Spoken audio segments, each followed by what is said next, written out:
Muy buenas tardes, muy buenas noches para todos. Es un gusto nuevamente estar aquí con ustedes. En el día de hoy vamos a ver el tema turbulencias familiares. Está tomado del libro Constelación Familiar, el cual fue psicografiado por Divaldo Pereira Franco y es de la autoría espiritual de Juana de Ángeles. Inicialmente vamos a mirar qué es turbulencia, porque siempre nos escuchamos la palabra turbulencia en el mar, turbulencia en los aviones, y aquí estamos hablando de turbulencia en la familia. Una turbulencia sencillamente es un alboroto o confusión que altera la claridad, la paz y el orden de un estado o de una situación. Entonces, cuando hoy vamos a ver turbulencias familiares, vamos a ver qué situaciones alteran la paz y el orden en una familia, en la familia en la cual estemos. Esto es importante porque en un conjunto familiar es clave detectar las primeras señales de irregularidades que se presentan. Y se presentan precisamente con cuestiones aparentemente sencillas, como las mentiras o verdades a medias, la falta de diálogo, el maltrato físico o psicológico, la envidia, el egoísmo, el orgullo, el resentimiento, la economía. Y uno dice, ¿cómo así? ¿Estas pequeñas transgresiones son importantes? Claro que sí. En la lectura de ambientación hablaban de señales de amor. Precisamente en nuestra familia, estas señales aparentemente para algunos pequeñas que no deben darle mucha importancia, realmente pueden ser caldo de cultivo para circunstancias más delicadas. Esta lealtad que la vemos aquí subrayada, nos está hablando de esa devoción, pero una devoción consciente y práctica, en este caso a la familia. Pero entonces, esta lealtad en una familia se forma cuando se reconoce y se aceptan los vínculos que nos unen unos a otros. Esto es importante porque a veces solamente pensamos en el familiar consanguíneo. Muchas veces también damos por sentado de que somos familia sencillamente porque nacimos del mismo padre, de la misma madre, o porque somos primos, sobrinos, y realmente la familia se forma cuando nosotros reconocemos a la otra persona y creamos un vínculo. Estas pequeñas transgresiones, estas pequeñas señales que a veces ignoramos o dejamos pasar, pueden, cuando se juntan, generar casos de violencia intrafamiliar o violencia doméstica, la cual es ejercida entre los miembros de una misma familia, produciendo algún tipo de daño físico o psíquico en la víctima. Muchas veces estas pequeñas transgresiones no se muestran, no se dicen por vergüenza, otras veces por la censura, y resulta de que esa forma de violencia intrafamiliar está generando una serie de dificultades, no solamente en las personas que habitan en el núcleo familiar, sino en todas con las cuales tienen relación. Escuchamos a los psicólogos de que existe violencia física, violencia emocional, violencia sexual, violencia económica. Sin embargo, cuando esto ocurre, ha sido la suma de todas estas pequeñas transgresiones, pequeñas señales que escogimos muchas veces ignorar.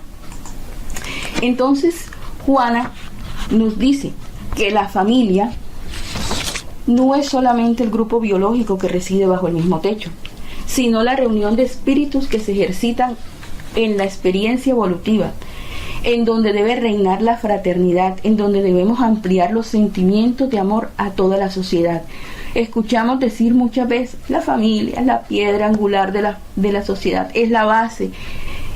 ¿Por qué estamos en estos momentos, digamos que con tanta violencia, con tantos hechos no adecuados o fuera de la ley divina en todo el planeta? Precisamente porque descuidamos la base, que es la familia. Y Juana retoma lo que nos dice el libro de los espíritus, el libro de los espíritus, sí, y también el capítulo 14 del Evangelio según el Espiritismo, honrad a padre y madre, en donde nos hablan puntualmente del parentesco corporal y espiritual, en donde nos dicen que muchas veces, a pesar de que nacemos en familias consanguíneas diferentes, tenemos esa afinidad, tenemos esa vibración, ese gusto por estar con personas con las cuales no tenemos lazos de sangre, pero tenemos lazos espirituales, lazos que vienen precisamente de la afinidad. Entonces, como dice esta lectura que está allí, la sangre te hace pariente, pero la lealtad te hace familia. Por eso es que a veces sentimos a personas más cercanas que a nuestros propios familiares directos. Entonces, aquí la clave es que nosotros lo que tenemos en la casa lo reflejamos en la sociedad. Y nos dicen, es necesario de que no solamente veamos al núcleo familiar como nuestra familia, con la cual tenemos que tener esa fraternidad, sino con todas las personas que nos rodean. Y para poder ejercitarla es necesario que convivamos, que interactuemos con esas personas que están a nuestro alrededor. Y ella nos dice, en toda convivencia, ya sea en la familia, ya sea en nuestro trabajo, siempre van a haber desavenencias que comienzan realmente por descontentos insignificantes, pero que si no trabajamos en el diálogo, si no digamos que reconocemos que la situación nos molesta, si no reconocemos que el otro tiene algo de razón en aquellos que nos están, digamos que reclamando o diciendo, vamos generando con esa ignorancia, con ese dejar no resolver las cosas, vamos generando situaciones mucho más delicadas que pueden llegar, como ella nos dice aquí, a calumnias y traiciones infames. No solamente una traición se mira desde el punto de vista de un hecho físico, sino, por ejemplo, cuando hablamos mal de las personas, cuando no somos indulgentes como nos lo piden tanto en el Evangelio, según el Espiritismo. Entonces, estos descontentos que surgen, que son normales en cualquier etapa, entre los hermanos, entre el padre y el hijo, entre la pareja, son situaciones que debemos afrontar, pero afrontar realmente con el diálogo, con ese diálogo que hemos olvidado, pero en ese diálogo hay una característica que a veces no queremos tener presente, que es el escuchar las cosas que nos están diciendo.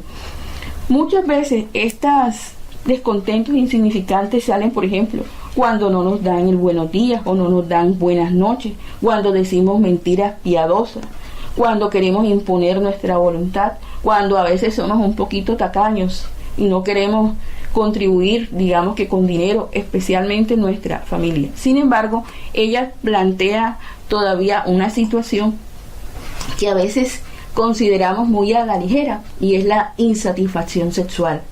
Y ella nos dice, esa insatisfacción sexual no solamente se mira desde el punto de vista de reproducción, es decir, del contacto sexual, sino también de la forma como nos relacionamos con las demás personas. Y nos dice, esta insatisfacción sexual es porque hay mucho libertinaje.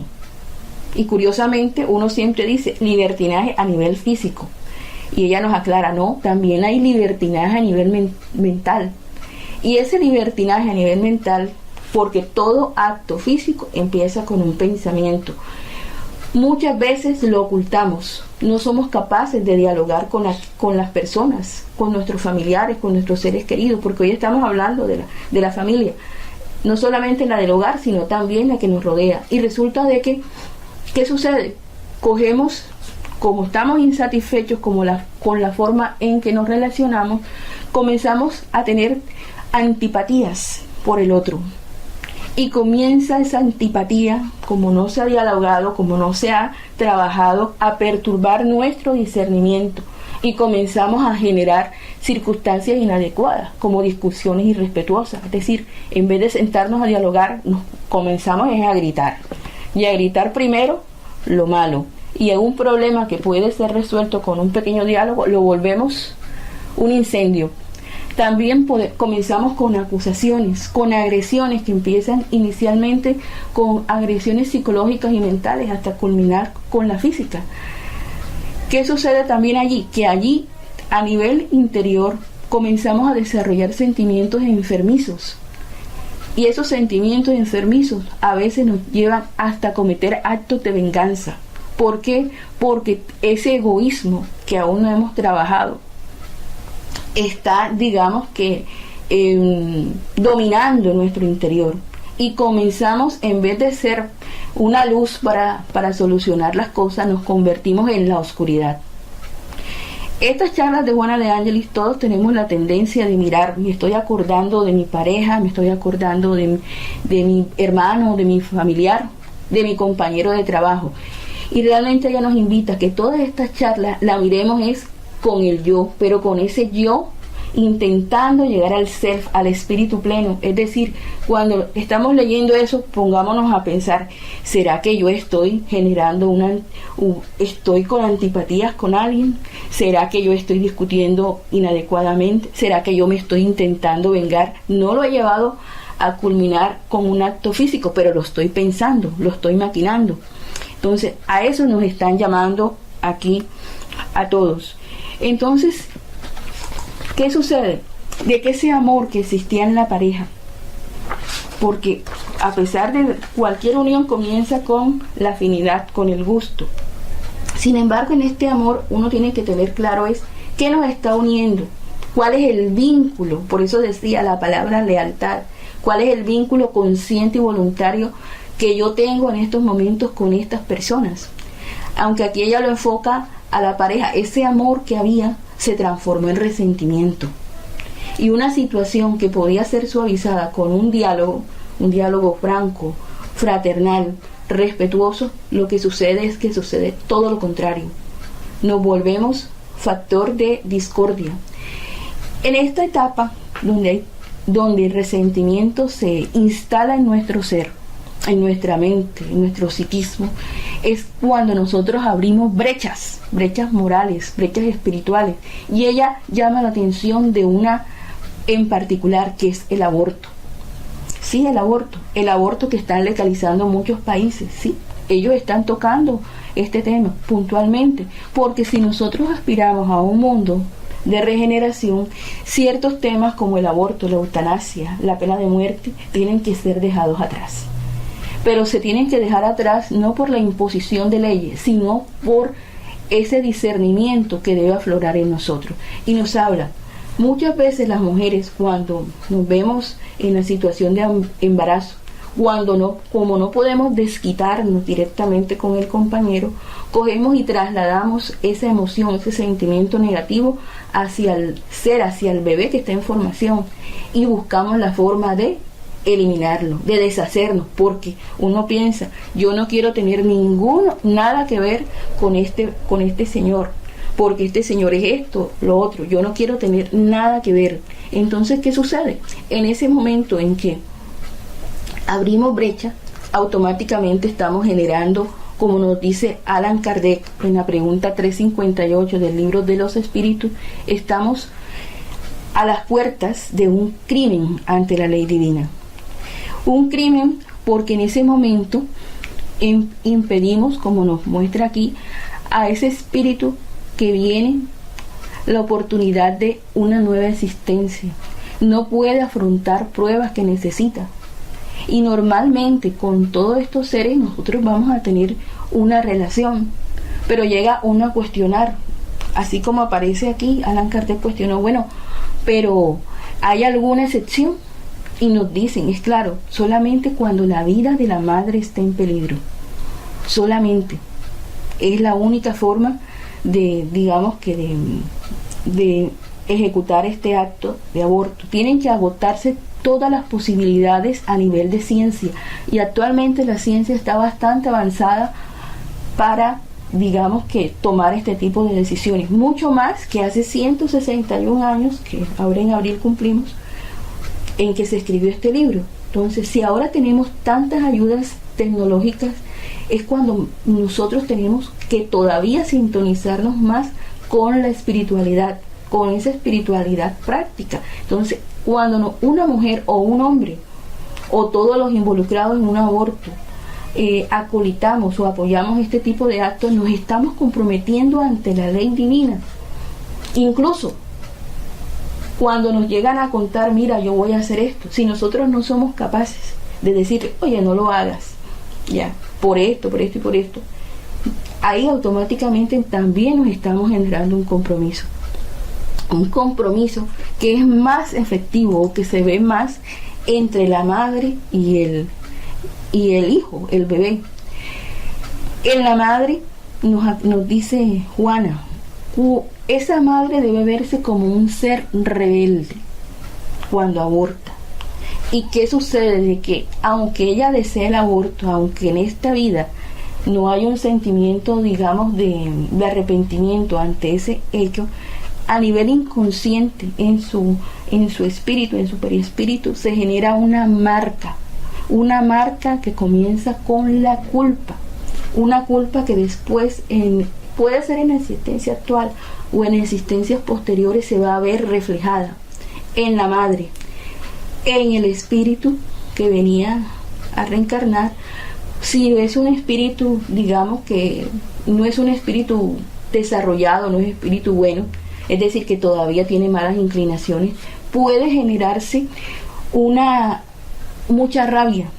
Y esa rabia lo que va a hacer es que esta entidad que está allí tratando de tomar ese cuerpo que es abortado, va a comenzar a sitiar la casa mental de la madre, generando una obsesión. Y aclaro aquí, no solamente puede, digamos, que generar una obsesión contra la madre, también contra todos los involucrados en el hecho. En el libro Nuestro Hogar tenemos un ejemplo claro de esto. La hermana, la señora que se acercó a pedir asilo a Nuestro Hogar, que había sido abortista, y podían ver en su perispíritu las marcas de los hermanos que estaban ahí instaladas, que la atormentaban aún habiendo desencarnado, precisamente porque no habían perdonado. Entonces, si nosotros nos está mostrando la doctrina espírita a través de los libros, de los ejemplos, todas estas situaciones, más todavía tenemos que ser claros y esclarecer a las personas que están alrededor, especialmente cuando lleguen ante una situación como esta. En el libro Acción y Reacción nos dan, digamos, que una conversación bien interesante entre Silas, uno de los instructores, Hilario y André Luis. El capítulo se llama Anotaciones oportunas. Juana también nos dice: cuando el feto es expulsado abruptamente debido a la alucinación que lo envuelve durante el acto abominable, se adhiere psíquicamente al endometrio, ¿bien?, lo que da lugar a futuras formaciones de tumores uterinos portadores de sufrimientos sin precedentes. En el libro que les acabo de mencionar, Acción y Reacción, hablan también ya de que arrancar una criatura del seno materno es un infanticidio confeso, dice Silas, quien es el instructor de Andrés Luis y de Hilario. Y dice: la mujer que lo promueve o que consiente en semejante delito es obligada por las leyes irrevocables a sufrir alteraciones deprimentes en el centro genésico de su alma, predisponiéndose generalmente a dolorosas enfermedades como la inflamación de la matriz, el vaginismo, el dolor uterino, el infarto uterino o la tumoración cancerosa, problemas por los que muchas veces desencarna, llegando al más allá para responder ante la justicia divina por el crimen practicado. Entonces se ve a sí misma, viva, pero enferma e infeliz, porque por la incesante recapitulación mental del acto abominable a través del remordimiento, retendrá por largo tiempo la degeneración de sus fuerzas genitales.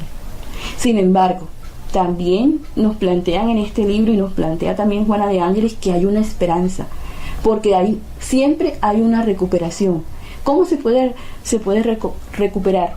Nos dicen aquí: la mujer que corrompió voluntariamente su centro genésico recibirá en el futuro almas que viciaron la forma que le es peculiar, y por lo tanto será madre de criminales y suicidas en el campo de la reencarnación, regenerando las energías sutiles del perispíritu a través del sacrificio noble con que se dedicará a los hijos torturados e infelices de su propia carne, aprendiendo a orar, a servir con nobleza y a mentalizar la maternidad pura y sana que acabará reconquistando al precio de sufrimiento y de trabajo.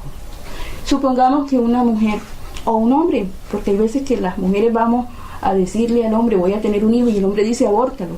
También hay culpa ahí. ¿Qué se puede hacer en esta vida? Primero, no caer en la culpa y dar un paso al arrepentimiento y al trabajo. En esta vida se puede servir. Si ya se cometió un acto de esta naturaleza, sirvan atendiendo niños, sirvan diciéndole a otras personas que no, explíquense su situación, díganle un sí a la vida, porque de esa manera sí llegará la justicia divina, no se puede negar, pero ustedes mismos estarán generando circunstancias atenuantes a través del trabajo y del servicio que les va a ayudar mañana más tarde. Juana nos aclara, el aborto, al igual que nos decía la pregunta 359 del libro de los espíritus, con excepción de aquel que tiene por objetivo salvar la existencia de la embarazada, es una de las herencias más terribles del primitivismo de naturaleza moral, porque pone de manifiesto el atraso espiritual de la sociedad. Palabras más, palabras menos. Si queremos que este planeta llegue a mundos de regeneración, necesitamos que estas leyes abortivas que en estos momentos hay en diferentes países se anulen, porque mientras estemos ante eso, estaremos violando las leyes morales. En el libro El clamor de la vida de Marlene Noble, a Kiko Javier le hicieron, digamos que esta serie de preguntas, y tenemos en estos momentos casos en donde países el aborto es totalmente legal para todos los casos, sabiendo que solamente el único caso debe ser cuando ponga en riesgo la vida de la madre. Él decía que cuando un país acepta este tipo de leyes que van contrarias a la ley divina, se ve sometido, al igual que si fuera un ser humano, porque se miran los países como individuos, a las diferentes pruebas. Por eso es que vemos en ciertos países tantas guerras, tanta violencia. No salimos a buscar la paz, porque todavía hay muchas cosas que a nivel de familia, a nivel de base, tenemos que mejorar. En una constelación familiar no hay lugar para acontecimientos de esa conducta, nos dice. Sin embargo, pueden haber fecundaciones no esperadas, o sea, hijos no esperados, producto, digamos, que falla del anticonceptivo, más claramente, producto de violaciones, producto de noches de pasión.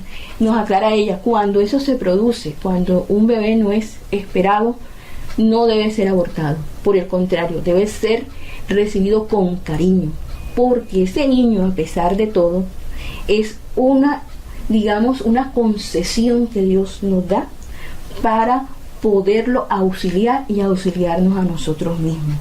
Cuando nosotros, digamos que abortamos, no solamente se aborta el feto, también la madre a nivel mental está generando una serie de eventos, como los mencioné anteriormente, que pueden, digamos que generarles situaciones de infelicidad. Cuando se acepta, a pesar de todo, pueden generar también situaciones de felicidad. En caso de las violaciones, que es, digamos, que el punto más álgido, si la madre no lo quiere, puede entregarlo en adopción.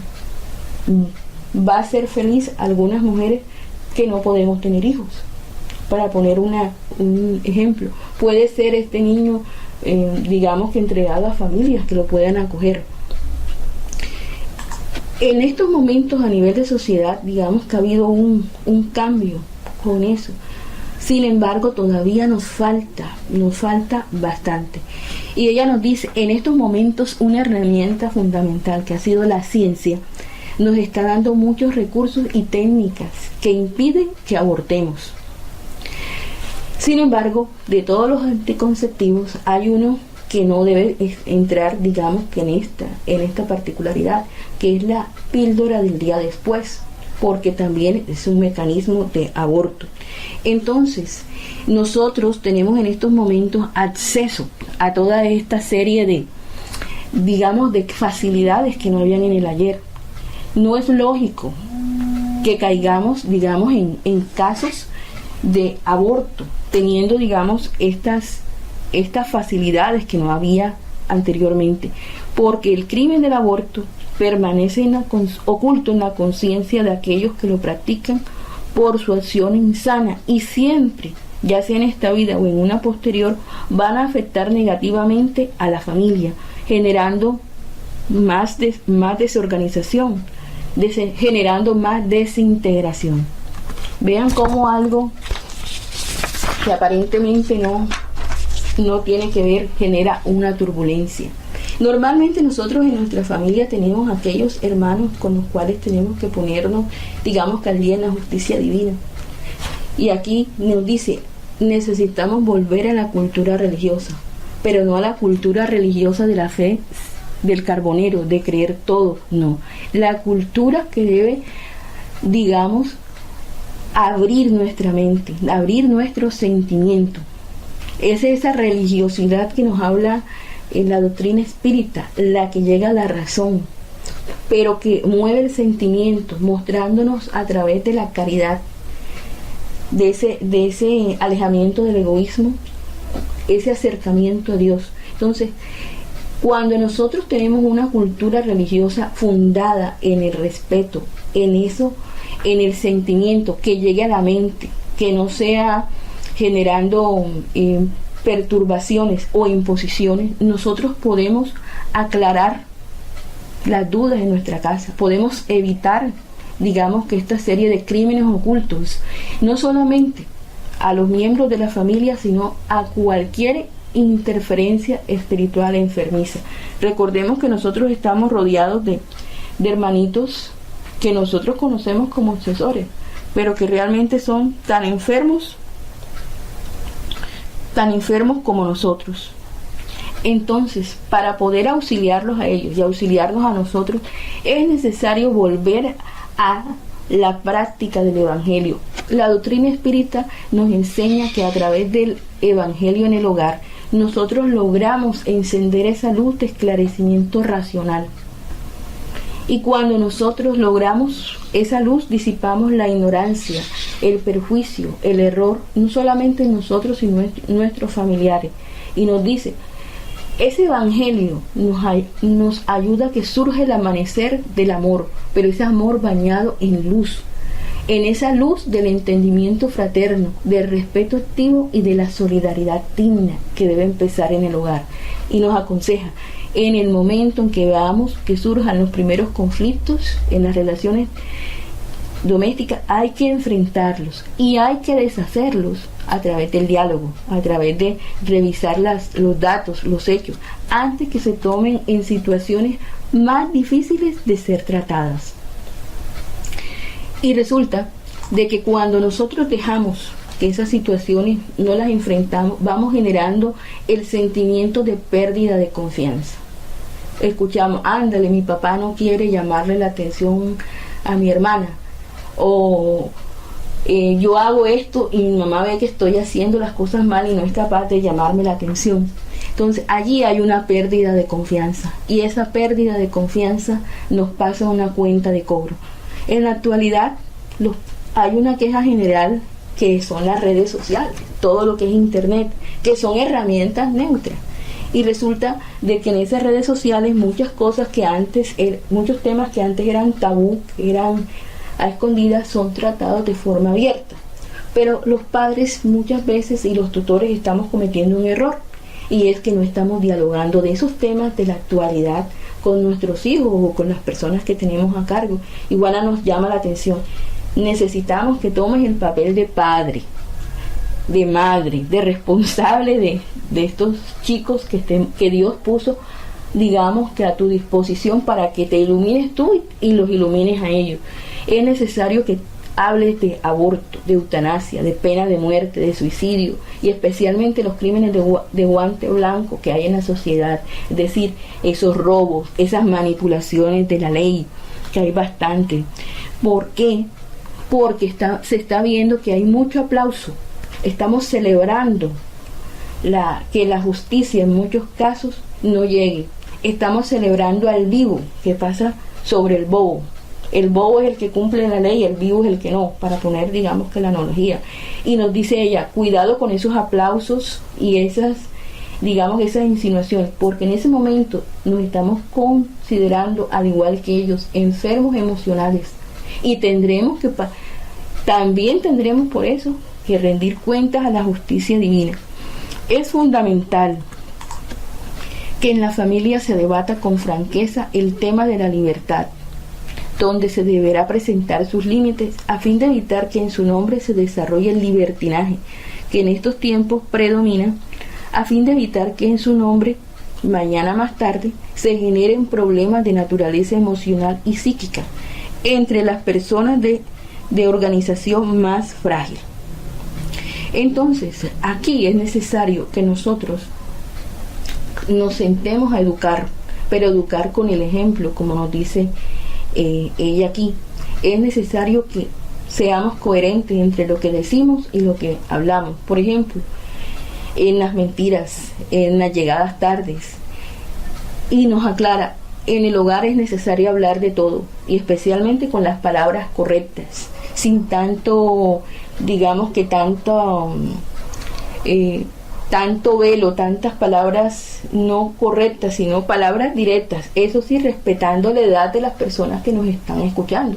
No podemos hablar de la misma manera de sexo con un niño de 4 años que con un adolescente de 14 años. Cada edad, o con un adulto joven de 24 años. Cada cosa tiene su edad. Y ella nos dice, con la educación es que nosotros podremos generar esos hombres y mujeres de bien, que tanto nos habla el capítulo Sed Perfecto, y que ella nos dice, esos hombres y mujeres de bien son los que van a servir a la sociedad en vez de explotarla, los que van a iluminar la conciencia con el buen ejemplo sin oscurecer. Pero nosotros tenemos que enseñar esa libertad de pensamiento, de palabra y de acción en nuestros hogares a través del ejemplo. Por ejemplo, cada hogar tiene sus propias leyes. En algunos hogares es más fácil llegar después de las 12 de la noche, en otros no. Hay reglas que antes de las 10 de la noche, para poner el ejemplo, hay que estar en casa. O hay reglas a la hora de la comida o de lavar, digamos que los platos. Entonces, en eso nosotros tenemos que ser coherentes. Por eso es que ella también nos habla aquí en forma general, porque cada hogar tiene sus propias, digamos que sus propias reglas. Y aquí hay algo que también nos advierte. Nosotros tenemos que aprender a dialogar delante de nuestros hijos.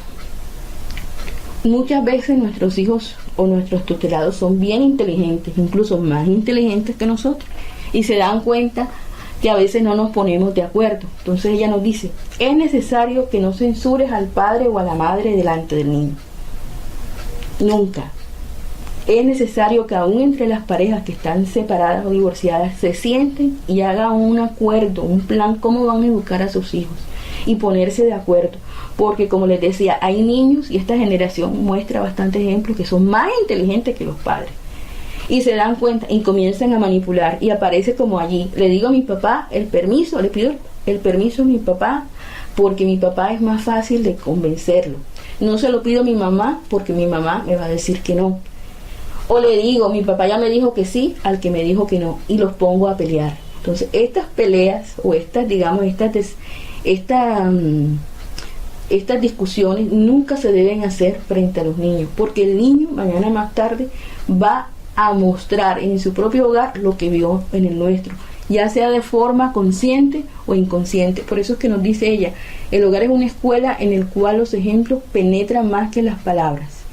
Y dice aquí, y coronan las vidas con los diamantes legítimos de la verdad.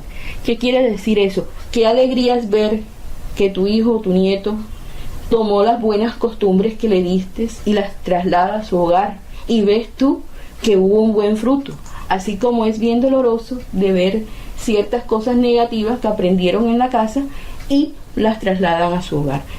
Los padres indiscutiblemente son el reflejo, son espejos, y nuestros niños o las personas que tenemos a cargo van a hacer exactamente lo mismo que nos ven hacer. Tanto el grito o la violencia que vemos en la imagen de la parte superior derecha, hasta la forma de trabajar que vemos en la parte inferior izquierda. La misma forma. Nuestros hijos nos copian más de lo que queremos admitir.